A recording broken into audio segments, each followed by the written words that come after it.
Seguimos desde Madrid y en esta oportunidad nos recibe Mariano Capellino, CEO de INSA Real Estate, empresa de desarrollos inmobiliarios globales. Mariano, buenas noches, ¿cómo ¿Qué estás? tal? Buenas noches, Leonardo. Bueno, gracias por recibirnos. Al contrario. Hoy tuvimos un día bastante agitado, tuvimos la posibilidad de ver y analizar a los diferentes actores y jugadores locales del mercado inmobiliario. Dame una primera impresión de cómo es el rol y cómo juegan esos actores en el desarrollo del real estate local en la actualidad. Sí, la verdad que fue un placer haber podido compartir el día juntos y tener la oportunidad, como bien lo decías, de interactuar con los principales jugadores del sector, como estuvimos esta mañana con Sareb, que es el llamado Banco Malo, que concentra más del 50% de todo el volumen que aún queda en los bancos luego de la crisis. Luego tuvimos la oportunidad de visitar el IS Business School de la mano del profesor José Luis Suárez, que es una institución en sí misma y es, te diría que el experto más prestigioso de España en lo que es real estate. Es asesor de bancos, de fondos de inversión, de organizaciones de real estate en España, con lo cual ha sido un placer conocer su visión del mercado y la evolución de estos últimos años de la mano de él. Como así también pasamos por la embajada, ¿no? Que fue muy interesante la recepción que tuvimos y el acompañamiento que venimos teniendo. Este año la embajada nos ha recibido un grupo inclusive de desarrolladores, inversores que vino de Argentina y de Miami en el salón inmobiliario que se lleva adelante todos los años aquí en Madrid en el mes de mayo. Y bueno, hoy nuevamente pudimos tener una excelente recepción y ver todos los acuerdos de reciprocidad que hay entre los países. Y por último, los dos actores importantes hoy que tienen un rol sumamente importante en la actividad, como el promotor, que es el desarrollador inmobiliario aquí en España, que luego de 4 o 5 años de prácticamente inactividad, desde el año 2015 vuelve a tener un rol muy importante todo el desarrollo de obra nueva.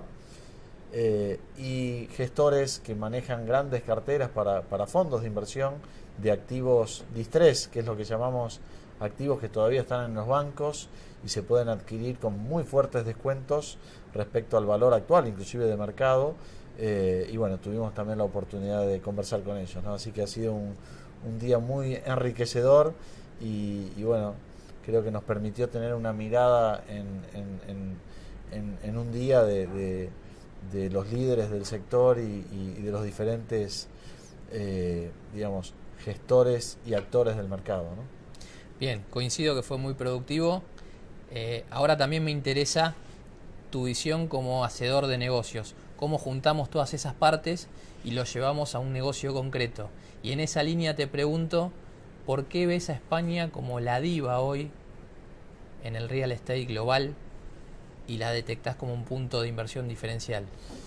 Generalmente cualquier inversor en el mundo mira dos factores inicialmente, ¿no? Que es el rendimiento y el riesgo.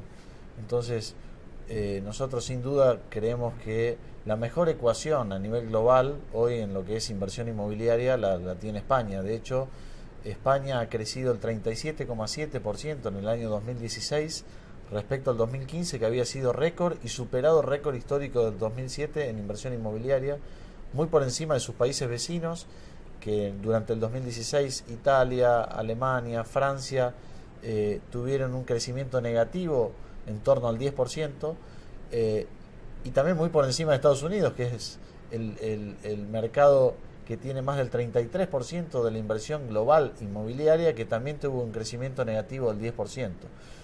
Los grandes fondos de inversión tienen muy claro dónde está la oportunidad y por eso desde el 2014 han arribado al mercado español y hoy son los principales actores del mercado.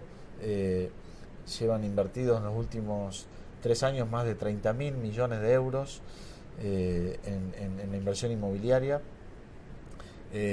por el simple hecho de que un mercado cuando está en una fase de crisis permite comprar activos muy por debajo del costo de reposición, en donde el costo de reposición en mercados desarrollados como es Estados Unidos o como puede ser España es real, dado que el tipo de cambio no tiene volatilidades como puede ser en nuestras economías latinas, en donde el costo de reposición pasa a ser, por ejemplo, el caso argentino, en el 2002 $300 el metro y hoy está superando los $1.500 el metro. Aquí, digamos, o en Estados Unidos, si uno mira la historia en los últimos 100 años, puede ver que el costo de construcción varió anualmente al ritmo de la inflación, que es un 2, un 3% anual. De hecho, España hasta los últimos años no tenía inflación. Recién el año pasado fue un 1,5% anual.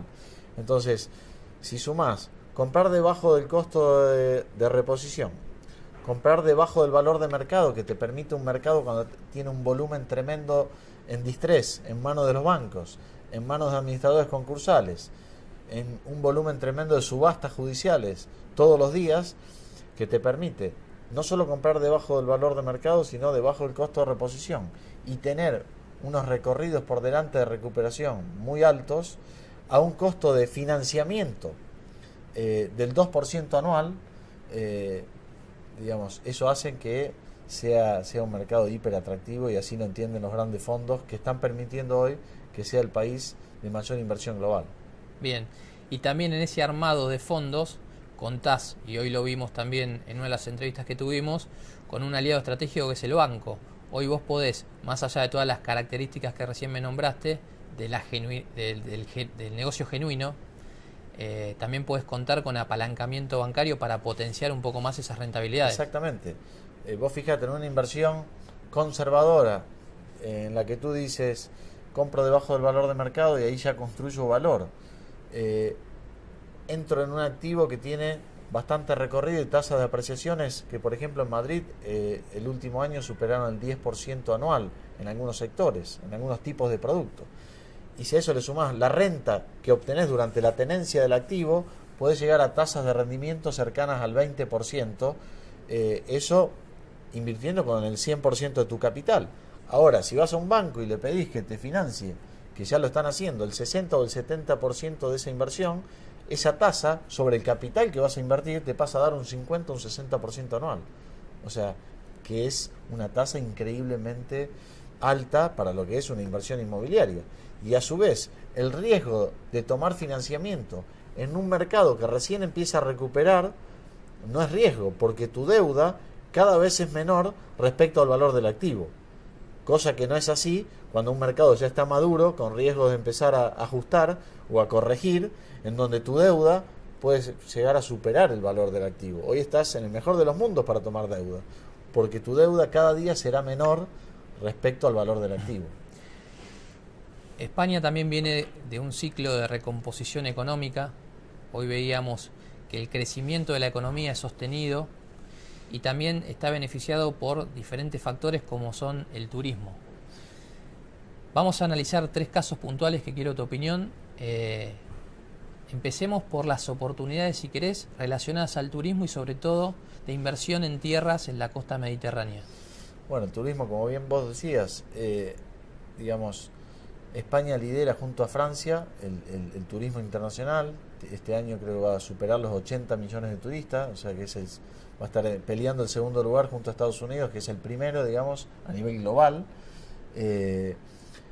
España sigue siendo un país relativamente barato para lo que es un turista con respecto a Francia, recibiendo, digamos, es la segunda casa de cualquier europeo. Eso hace que belgas, noruegos, ingleses tengan su segunda residencia en la Costa del Sol, principalmente en la costa mediterránea. Que eso lo que hace también es que el potencial cliente de un fondo sea un inversor de un poder adquisitivo alto. Muy alto, muy alto. O sea, hoy, digamos, ciudadanos del norte de Europa vienen prácticamente todos los meses y algunos hasta todos los fines de semana a disfrutar del sol, de la Costa del Sol, que tiene una temperatura espectacular, que en pleno invierno son pocos los días que puede llegar a bajar de 10 grados, pero ayer justamente estábamos en la Costa del Sol y aquí en Madrid hacía 10, 11 grados y allí estaba cerca de 20, ¿no? Con un día magnífico. Entonces, es muy atractivo la Costa del Sol. Hasta hace 3 o 4 años hablar de la Costa del Sol, después de la crisis profunda que había vivido y la cantidad de volumen que había, parecía una cosa de locos que hoy, 3 años después, se haya absorbido gran parte, prácticamente todo el inventario que había en distress, o sea, en manos de los bancos, ya gran parte se ha absorbido y ya se vean muchísimas grúas construyendo nuevamente. Hoy sigue habiendo oportunidades en suelos, en terrenos finalistas, que son terrenos listos para urbanizar, a valores de incidencias por debajo de la mitad de lo que costaban en un ciclo, digamos, normal de expansión, ¿no? Y explicarle también a la gente un poquito esto de terrenos finalistas. Sabemos que los desarrolladores que han sufrido durante la crisis un exterminio, por así decirlo, tienen limitaciones por el acceso a la tierra y por los plazos de las aprobaciones, y que hay una oportunidad para detectar esos casos también. Sí, tal es así. Puedo traer un caso del año 2014 en Madrid, cuando nosotros arribábamos a este mercado, que las incidencias por metro cuadrado en las principales ubicaciones de Madrid, previo a la crisis, estaban entre 3 y 4 mil euros el metro de incidencia para luego construir y luego vender. Pisos o departamentos a 8, 10 mil euros el metro. Nos habían traído una oportunidad a 1.000 euros el metro y nosotros decíamos, no, pero a 1.000, en la crisis que hay, había producto terminado 2.500, 3.000, construir más 1.000 el suelo, como que no nos cerraban los números. Hoy esos suelos están arriba ya de 3.000 euros el metro, o sea, en tan solo 4 años Madrid pasó a triplicar el valor del suelo.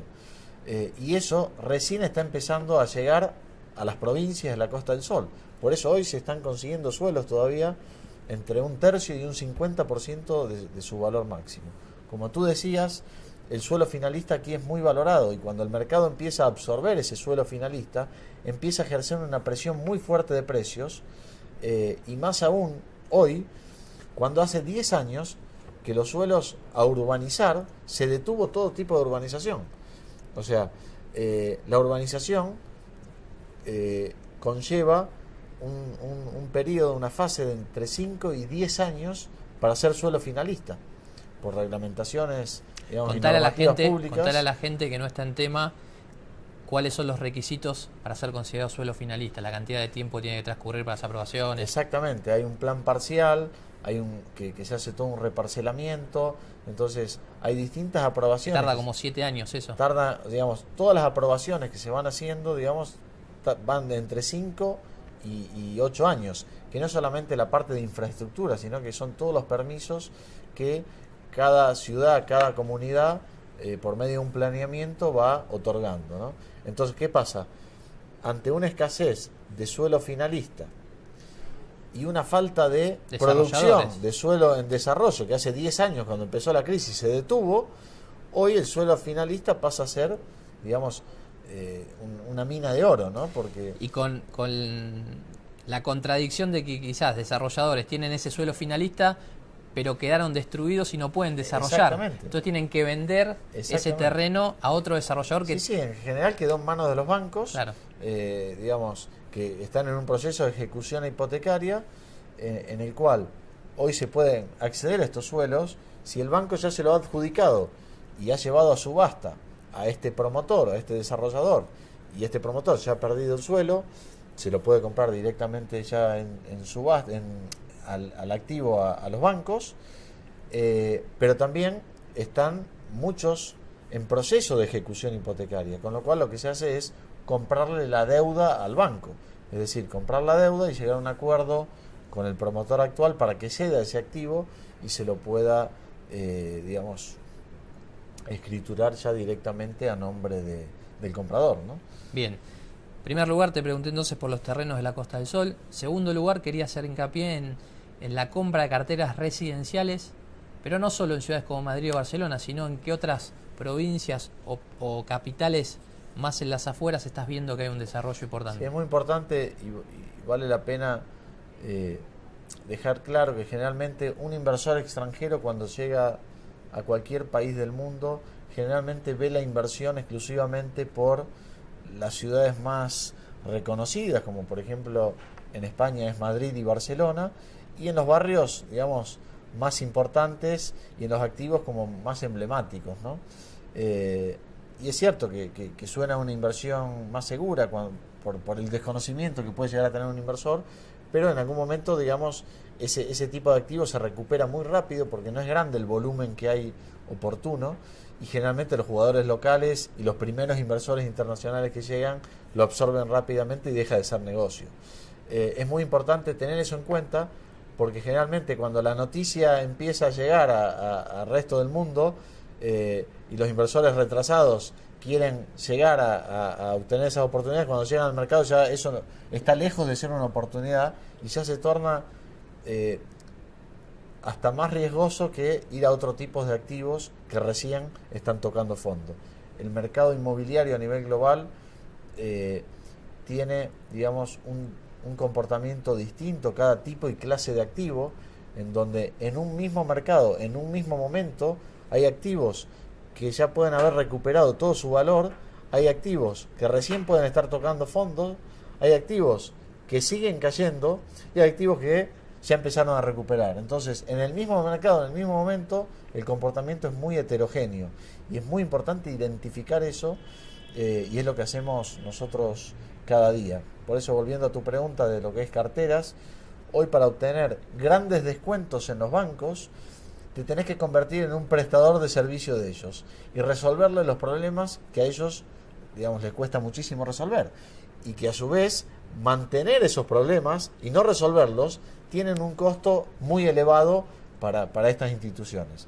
Entonces, viviendas distribuidas hoy en toda España que tienen un valor tal vez menor a 100.000 euros, que es un valor muy bajo para una vivienda con respecto al valor histórico, a un banco le cuesta muchísimo gestionar, resolverlo. Son viviendas que han sido abandonadas ya hace un tiempo, algunas vandalizadas, otras ocupadas ilegalmente por gente ocupas. Sí, que tiene un costo de mantenimiento altísimo para el banco. El file que representa un banco legalmente, mantenerlo, administrarlo y demás, es altísimo. Esas unidades cada día se deterioran más, con lo cual el banco tiene cada día más gastos y menos patrimonio. Con lo cual, haciéndole propuestas por grandes volúmenes, como invierten en Blackstone y los grandes fondos de inversión, nosotros no llegamos todavía a esos volúmenes, pero Blackstone compra cartera de 1.000, 3.000 unidades, acaba de hacer la operación más grande de la historia en España, junto con Banco Santander, se acaban de quedar con 30.000 millones de euros de activos en distress. Pero bueno, se pueden acceder desde 100, 200 unidades, digamos, a valores, digamos, son inmuebles que en promedio costaban 200.000 euros, que su valor hoy medio son 70, 80.000 euros, y que en grandes carteras se compran 20, 25, 30, dependiendo de la calidad y la ubicación del activo, ¿no? Entonces, ahí es donde encontramos realmente grandes oportunidades para construir rentabilidades muy atractivas. Y dentro de las ciudades secundarias, si querés, por fuera de Madrid y Barcelona, donde geográficamente... Las principales capitales de provincias, Málaga es un núcleo muy importante para toda la costa luego del Sol. Valencia es otra ciudad muy importante. Sevilla y Córdoba son dos ciudades también que traccionan mucho. Bilbao, Zaragoza, o sea, hay ciudades que ya empezaron a traccionar, pero que todavía, digamos, han encontrado el piso de valor después que Madrid y Barcelona. Madrid y Barcelona en promedio en el 2014 encontraron su piso, y a estas ciudades recién lo encontraron 2 años después, 2016, final del 2016, y ya en el 2017 cambiaron la tendencia y están recuperando, pero les queda muchísimo recorrido porque han caído mucho más que Madrid y Barcelona y recién están empezando a salir. Con lo cual, si Madrid y Barcelona han caído en promedio un 30 o un 35% y ya han recuperado gran parte de ese recorrido, estas capitales de provincia han caído más de un 50%, y ese recorrido han recuperado un 5, un 10%, con lo cual hay muchísimo recorrido.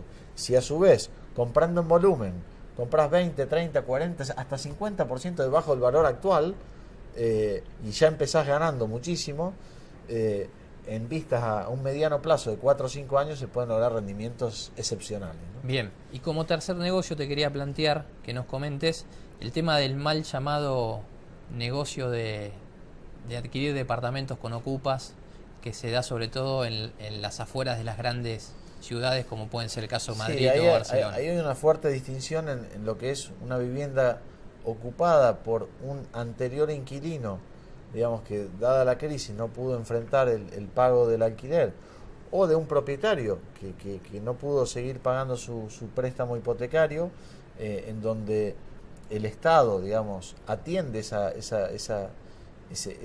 necesidad de emergencia y de alguna manera, digamos, le da cierta protección, con lo cual en ese tipo de activos no tiene sentido adquirirlos porque están como protegidos por el Estado, y la verdad que nos parece fantástico.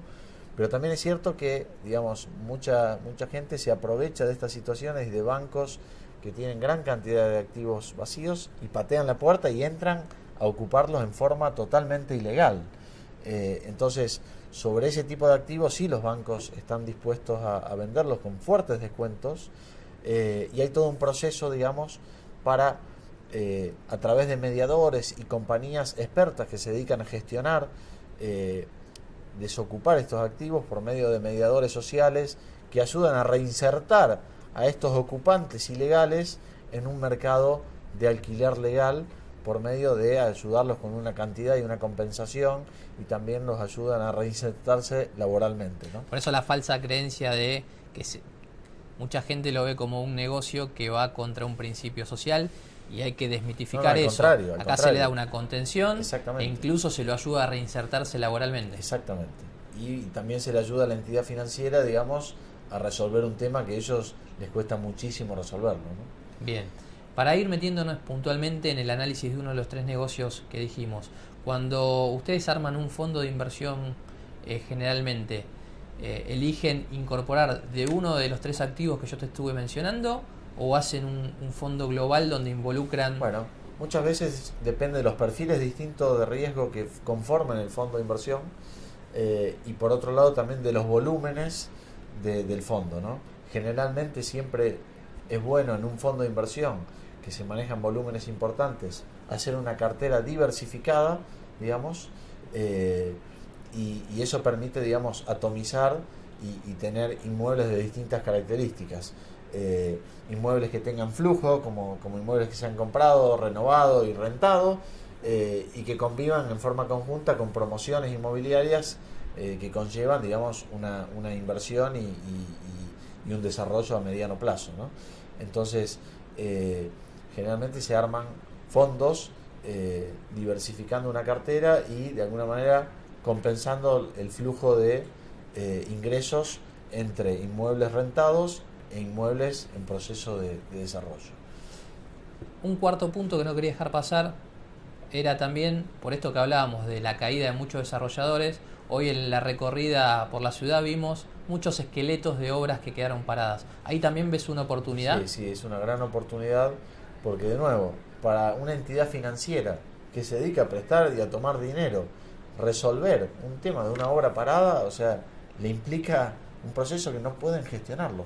O sea, entonces ahí obviamente están dispuestas, a si alguien le resuelve ese problema de comprarle esa obra parada, a brindarte un descuento muy fuerte con respecto a un activo totalmente terminado que al banco no le requiere ninguna gestión más que ponerlo a la venta.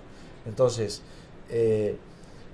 para una entidad financiera, cualquier activo inmobiliario que esté totalmente saneado, que tenga un inquilino y demás, obviamente la entidad financiera sabe lo que tiene y lo intentará defender y vender al valor de mercado, o inclusive por encima del valor de mercado, porque hoy las entidades financieras son muy inteligentes, hacen procesos competitivos, y muchas veces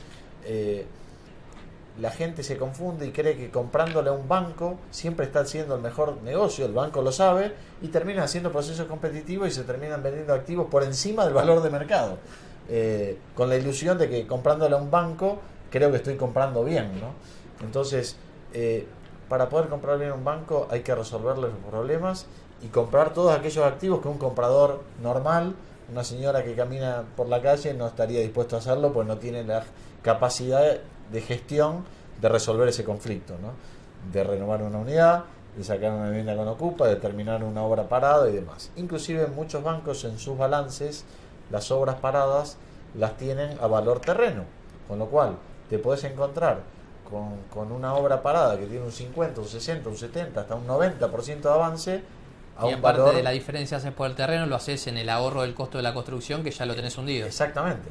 Claro que una obra parada requiere toda una gestión legal y técnica previo a la adquisición, un due diligence muy intensivo para chequear que esa obra pueda ser aprobada, que digamos la normativa siga siendo la misma y demás, pero digamos, nosotros decimos siempre que hay una gran distorsión desde el punto de vista del inversor cuando analiza el riesgo de un activo inmobiliario.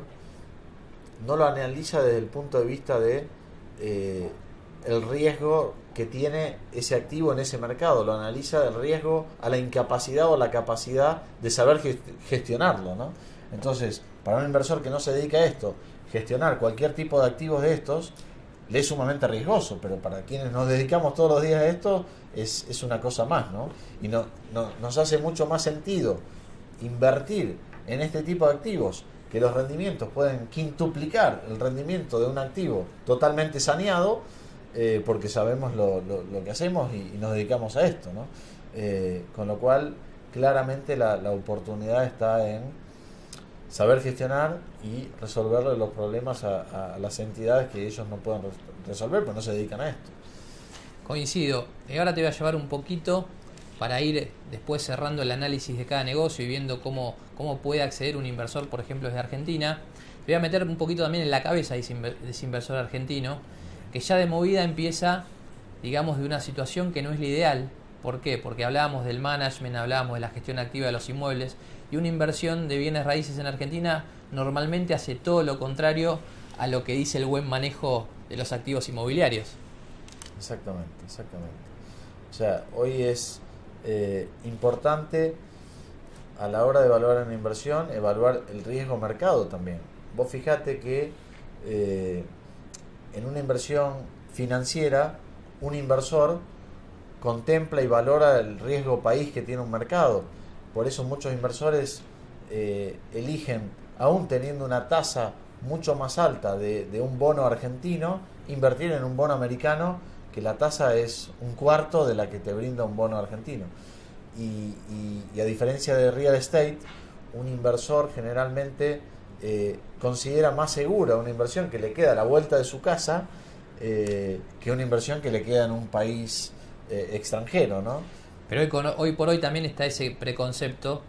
Está cambiando un poco con los millennials y la incorporación de la tecnología y las nuevas generaciones, pero sabés que el inversor típico argentino, incluso teniendo un 8 en un bono, como vos decías, una tasa de rendimiento de un 8%, un cupón, lo que sea, también sabés que elige invertir en un inmueble que a lo mejor le rinde el 2% neto, por una cuestión de idiosincrasia. Y no mira a lo mejor que un activo libre de riesgo como un bono del Tesoro de Estados Unidos le da lo mismo, sin los riesgos. Ahora, para ese inversor que invierte en Argentina aún con esos condicionantes, también hay que abrirle un poco la visión y mostrarle que en la misma calidad de activos puede obtener rendimientos superiores en otros mercados, que no es siempre Argentina. Exactamente. Yo creo que el inversor, hoy con un mundo globalizado, tiene claro dónde están las oportunidades. Lo que sí es cierto y es verdad que le es muy difícil acceder y es muy costoso acceder si no lo haces por un volumen importante.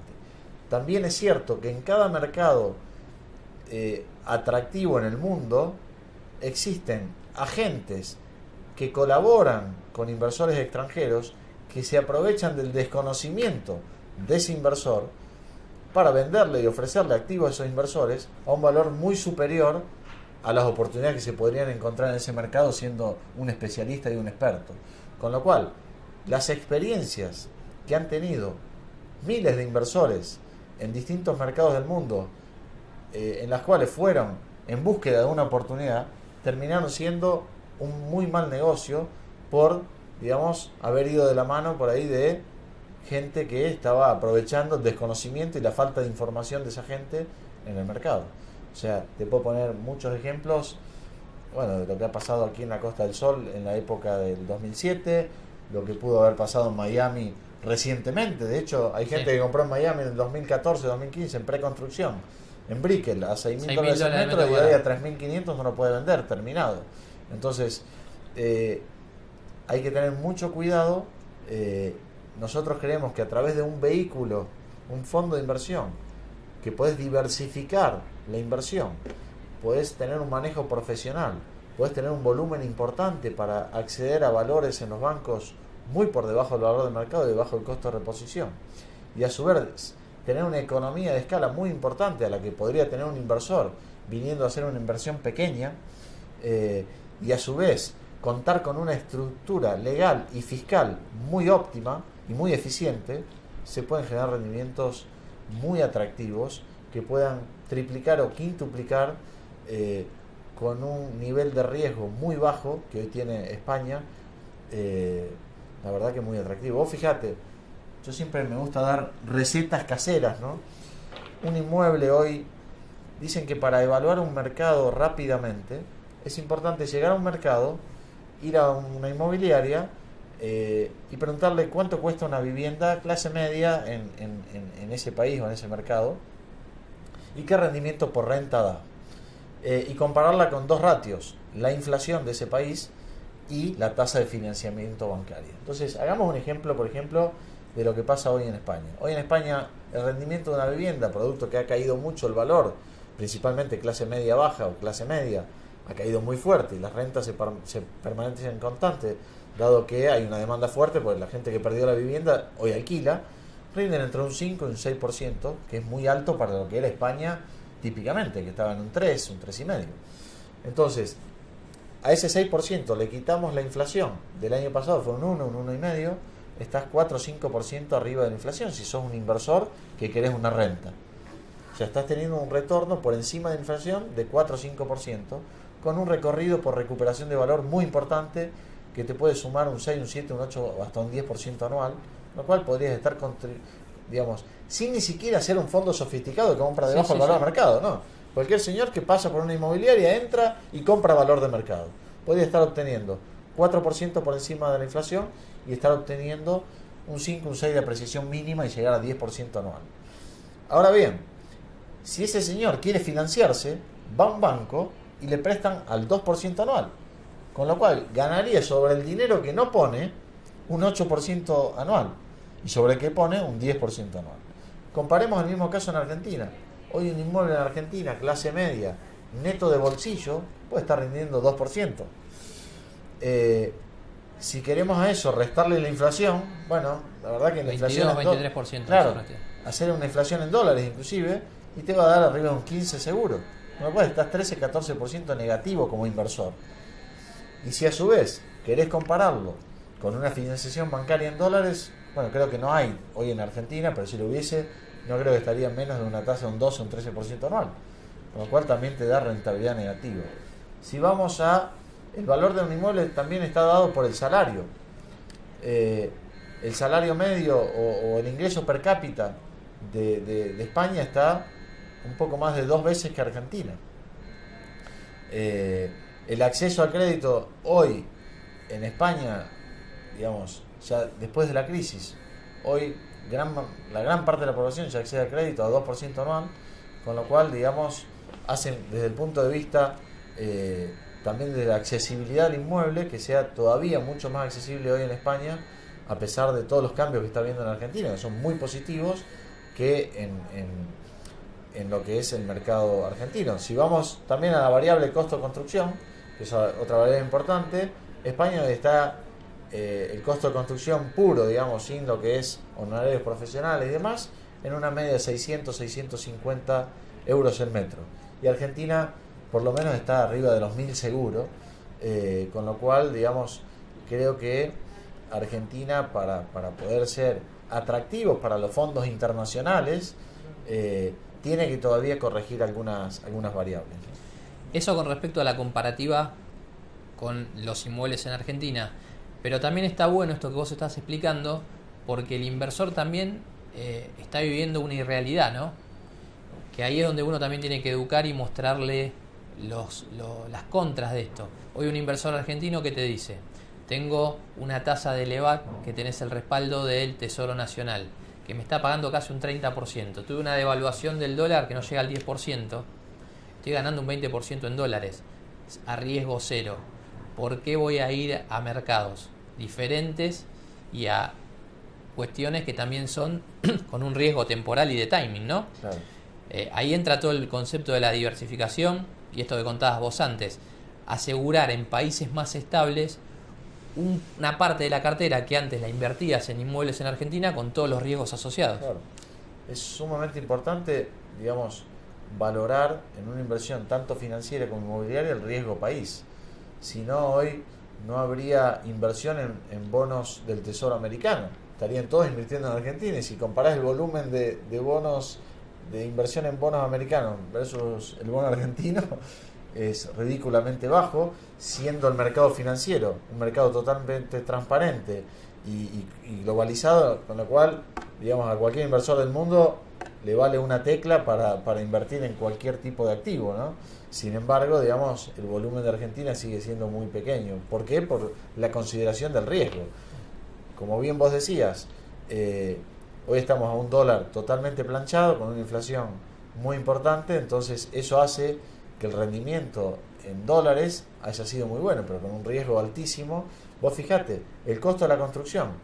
En noviembre del 2014 el dólar estaba a 16,30, si no mal recuerdo. 3 años después está un 7%, un 8% más alto, pero la inflación en dólares del costo de construcción fue de un 110% en este mismo periodo. Eso implicó que haya un desfasaje de precios relativos y hoy el costo de construcción en Argentina haya sufrido un incremento del 100% en tan solo 3 años. O sea, es inadmisible e insostenible. Dependerá de la política económica y monetaria del país, pero digamos, en el mediano o largo plazo esto tenderá a corregirse seguramente. Sorteadas esas apreciaciones, ¿cómo hace un inversor o un pequeño inversor desde Argentina para acceder a este tipo de vehículos? Bueno, hoy creo que están dadas las condiciones para que un inversor, digamos, desde Argentina tenga posibilidad de invertir en fondos de inversión de real estate manejados muy profesionalmente, con volúmenes, como decíamos antes, aprovechando el descuento que te da el volumen y a su vez la economía de escala en la gestión que te da el volumen. Eso permite que un inversor, dependiendo los distintos fondos de inversión al cual tenga posibilidad de acceder, desde inversiones de pequeños montos, que pueden ser 10.000, 20.000, 50.000, 100.000 dólares, puede invertir y tener la posibilidad de obtener rendimientos por encima de los 2 dígitos en euros, en moneda dura, digamos, en un mercado del primer mundo y desarrollado como es hoy España, ¿no? Y en plena fase de recuperación. España también cabe destacar que lleva 3 años de un crecimiento por encima del 3% anual del PBI, duplicando el crecimiento de la Unión Europea, que estuvo en torno al 1,5% en estos últimos 3 años, ¿no? O sea, un crecimiento muy robusto para lo que es un mercado desarrollado, y también, bueno, lidera ampliamente el crecimiento en Europa. Y ese inversor también podría diversificar aún más porque son tendientes a llevar adelante fondos globales o diversificados. ¿Qué quiere decir esto? Que quizás un inversor de 10.000 o de 100.000 dólares invierte en un fondo que no solo gestiona activos en España, sino que también a lo mejor otro porcentaje de la cartera la utiliza en Estados Unidos, en Detroit, por poner un ejemplo. Tenemos inquietudes de distintos, digamos, instituciones que nos piden que gestionemos fondos y conformemos fondos para sus inversores, en los cuales tienen esta inquietud de hacer no solamente una diversificación en el tipo y clases de activos en un mismo mercado, sino que diversificar en distintos mercados. Entonces ahí obviamente la diversificación es aún mayor, ¿no? Con lo cual eso minimiza también los posibles riesgos y posibles digamos, sucesos inesperados que nunca estamos ajenos en este mundo globalizado, ¿no? Ya que te llevé a ese terreno, aprovecho y te hago la consulta por Detroit, ¿no? Que en Argentina hubo mucho ruido el último año con la posibilidad de reconstrucción a partir de la asunción de Donald Trump, su iniciativa por resurgir la industria, sobre todo de una ciudad que estuvo quebrada en el 2013, que tuvo muchos problemas de vandalismo. ¿Cómo ves la evolución de ese negocio y si todavía estamos en el timing de detectar oportunidades? Bueno, Detroit claramente está renaciendo, como bien decías, después de la bancarrota que tuvo en el 2013. El gobierno federal y obviamente esta nueva administración de la mano de Donald Trump han puesto mucho foco en toda la reconstrucción de lo que es la industria automotriz. A su vez, la industria automotriz se está fusionando con la industria tecnológica. Han hecho acuerdos Microsoft, Google, con Chrysler, con Ford y demás, en donde están trabajando en todo lo que es robótica, que es lo que se viene a nivel automotriz. Entonces, a su vez, Detroit es un mercado en donde el costo de mano de obra, dada, digamos, la capacidad ociosa que había de mano de obra, y a su vez la capacidad a nivel inmuebles a muy bajo valor, hace que el costo de vida sea un tercio de lo que es Silicon Valley. Por eso muchísimas compañías startups se están radicando en Detroit. A su vez, obviamente, hay fuertes incentivos para la radicación de compañías así, con lo cual está viviendo un nivel de transformación impresionante. Claro que esa transformación es por sector, como en todo mercado. Para que te des una idea, en el Midtown, digamos, y en el Downtown, digamos, en el centro de Detroit, en estos últimos 3 años, entre los proyectos que ya se han ejecutado y los que están bajo ejecución, que son 200 proyectos de real estate, en los distintos tipos de ámbitos, como es residencial, comercial, oficinas, temas de salud, gastronomía, educativos y demás. Hay 200 proyectos inmobiliarios por $10.000 millones en una ciudad que tiene hoy menos de 1 millón de habitantes, luego de haber sido la cuarta población de Estados Unidos en los años 60 y haber alcanzado cerca de 2 millones. Se redujo muchísimo, pero hay muchísima gente que está volviendo a Detroit y ya esta ciudad, que hace 5 años era una ciudad fantasma, hoy el centro de Detroit está en su pleno esplendor. Con el agregado de que cualquier inversión inmobiliaria ligada a un fondo, no solo tiene la oportunidad de compra barata, sino que también por el tiempo que mantenga hasta esperar la revalorización, también tiene rentas de alquiler que son altísimas, cercanas al 15%. Exactamente, justamente iba a ese sitio, ¿no? Tú me preguntabas, ¿es momento todavía de invertir en Detroit? Y yo te digo, depende. ¿Y depende de qué? ¿De dónde voy a invertir? Claro que en este sector, que ya está en su pleno esplendor, los valores prácticamente han triplicado en estos últimos 3 o 4 años su valor. Había propiedades que estaban a menos de $1.000 en pleno centro de Detroit en el 2013, 2014, y hoy ya están tocando los $3.000 el metro. Entonces, la verdad que posibilidades que siga creciendo, sí, pero ¿cuánto? No mucho más, ¿no?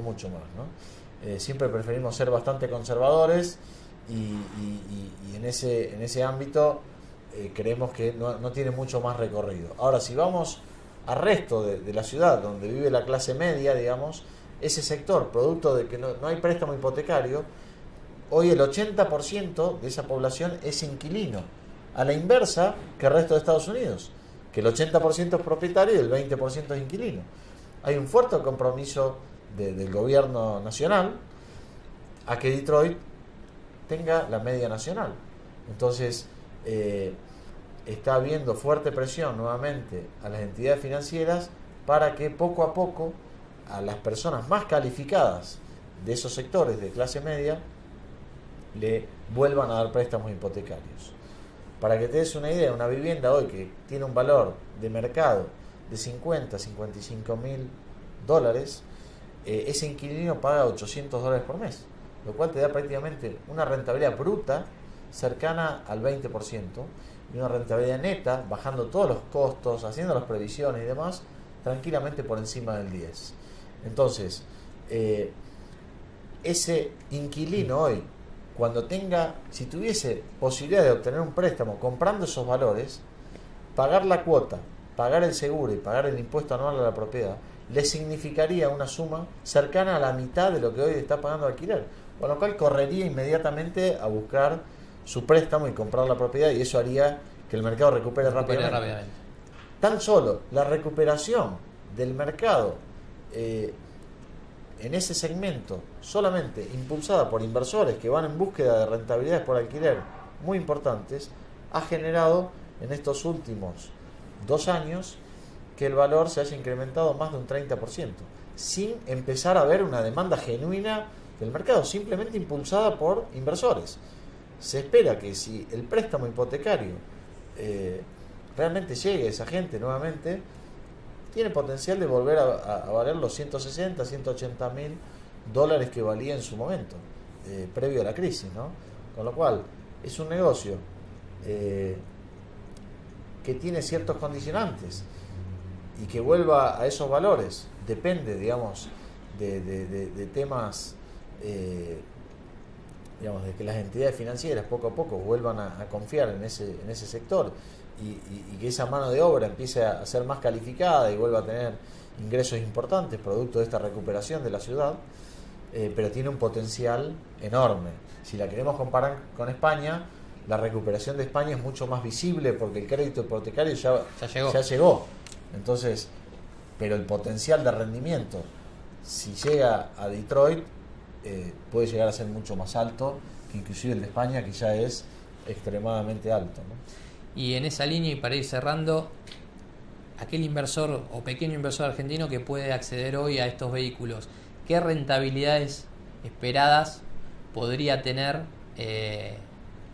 con un vehículo mixto, ¿no? Que a lo mejor invierta en estas dos alternativas? Bueno, en ese sentido, nosotros, cuando hacemos una proyección en nuestros fondos que gestionamos, nos gusta ser muy conservadores y que el inversor pueda tomar la decisión de entrar a la inversión con rendimientos que para nosotros sean muy alcanzables y muy superables, porque entendemos que si ya a partir de rendimientos de 2 dígitos, de 10%, 12 anual, que creemos que es un rendimiento sumamente atractivo, más en mercados desarrollados, en donde el rendimiento típico tradicional es de 3, 4%, poder acceder a inversiones de más de 10, 12 puntos ya es sumamente atractivo para cualquier inversor global, ¿no?